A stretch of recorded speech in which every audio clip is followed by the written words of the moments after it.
Yeah, that's great. See date. Raise 120. See 2-4.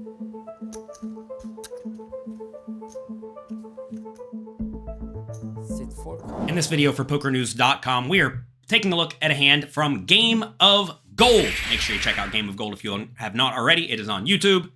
It's awesome.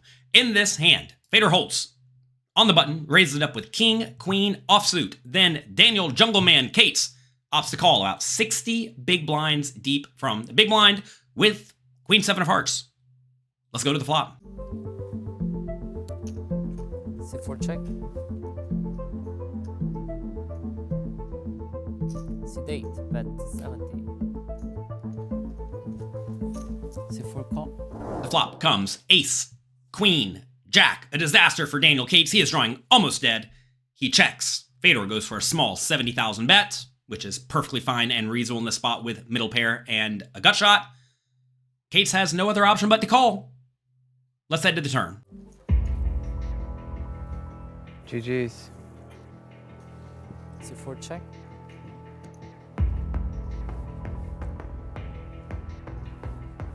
Watching it there, seems like definitely brings back memories. See date. Bet 300. 300. Wow. Wow. I like it. I love it. Yeah. Jungle must be like, Yeah, he's like, come at me, He's bro. like- Come at me, bro. It's time.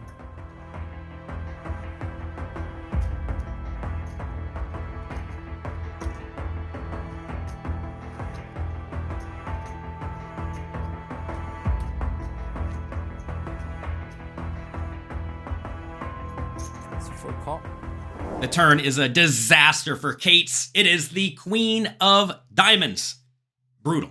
He checks. Fedor doesn't get too greedy. He goes for 300,000 chip bet, about 2/3 pot. Back around to Cates with his 3 of a kind. You certainly aren't trying to fold. And this is a spot where Cates has to figure out, if I raise, can I get a whole lot of value from worse made hands? And in this spot, he can certainly get value from flush draws. An ace probably isn't going to fold, but if Fedor has nothing, he's certainly going to fold. And this is a spot where Fedor may decide to bluff the river if he's sitting there with something like King X or something like 10-8. So I think it does make a whole lot of sense to call. Also, on Game of Gold, there were various payout implications where it does make sense to try to move up the payouts. And every once in a while, when you are beat, you manage to not get stacked by just check calling the turn. So I think this is a spot where, even though 3 of a kind is normally a really good hand, if you consider Fedor's range, he could have a whole lot of better hands. So I love Cates' call in this spot to keep Fedor in with all of his nonsense, give him the chance to bluff, and also to try to minimize the odds of going broke if you happen to be in a cooler scenario like he is this time. Okay. All right. Okay. He can't- Get he away can't. from it. Get away from it. He can't possibly lose. Get this away guy. from it. This Come would on. be insane. Ah, Oh no. that's a shame. Sit 4 check.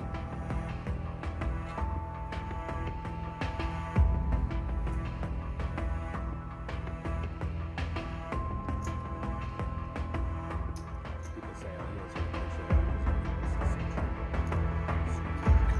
funny, he's sharp. I mean, it's like Much? fast. 280. It's insane. Oh, he's gonna size it's milking. I like it. I love the sizing. You bet 280, Yeah, That's a good price. Good. Oh, wow, what a good bet. I think Jungle can get away though. I actually think Jungle can get away. The river is the 10 of spades, perhaps the only card that can allow Cates to get off the hook. He checks, and then Fedor makes a very interesting play. He bets 280,000 into a pot of about 1 million.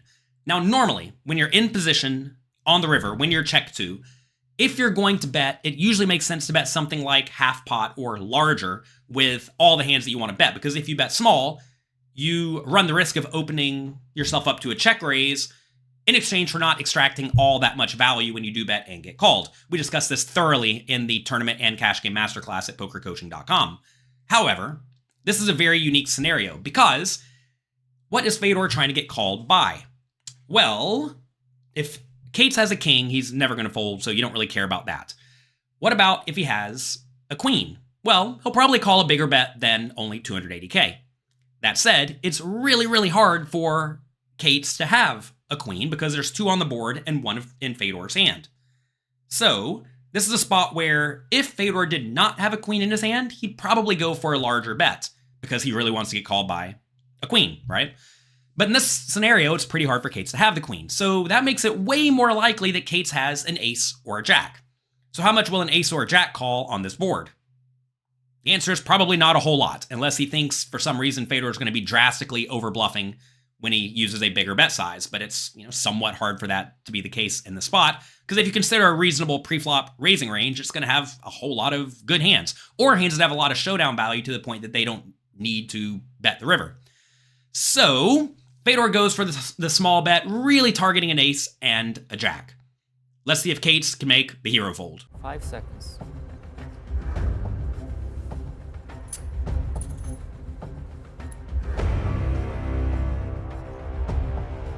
Use a time chip, did he? He actually does use a time chip. Yes, that's so good as well. Time bank call. Jungle, you can do it. You're a mastermind. Funny, she's so sharp, and we'll have a situation where she'll say something. I'm gonna challenge her on it, and I'm batting like 0%. Time out! David's just talking in the middle of this, dude. Yeah, that's kind of not cool. He's talking across jungle as well. That's rough. As you can see in here, David Williams is talking directly across Jungle Man to Jason Kuhn in the middle of a very, very, very crucial pot. What I want to know is, do you think David Williams was out of line in this scenario? Take a second, think about it, and let me know what you think in the comment section down below. And while you're there, please click the like and subscribe button. Good poker etiquette is always up for debate, but I will tell you what I typically do in a scenario when I want to talk to someone who is not involved in the pot, and I'm also not involved in the pot. If you can draw a line between you and the person you're trying to talk to, and that does not cross the player who is in the pot, it's usually fine to talk.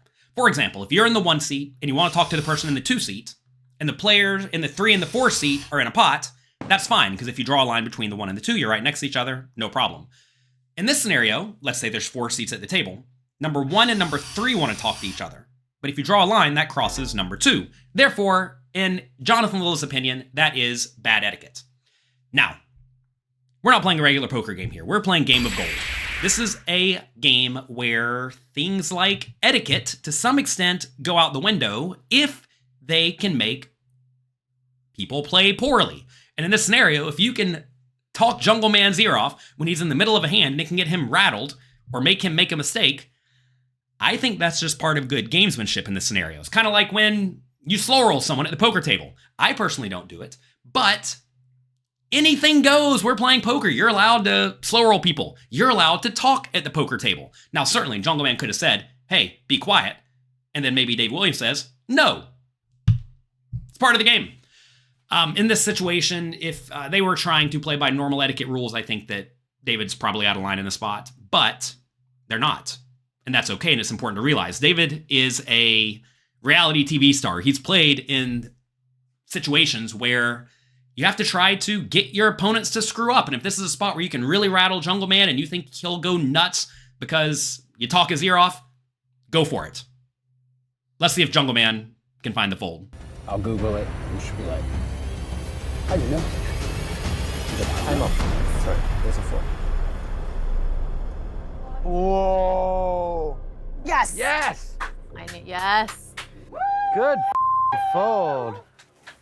Please, next time, don't talk in the middle of a hand. I'm sorry, John. I'm sorry.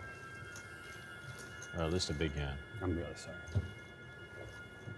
We saved you some money anyways, Jungle. Did you? I have no idea.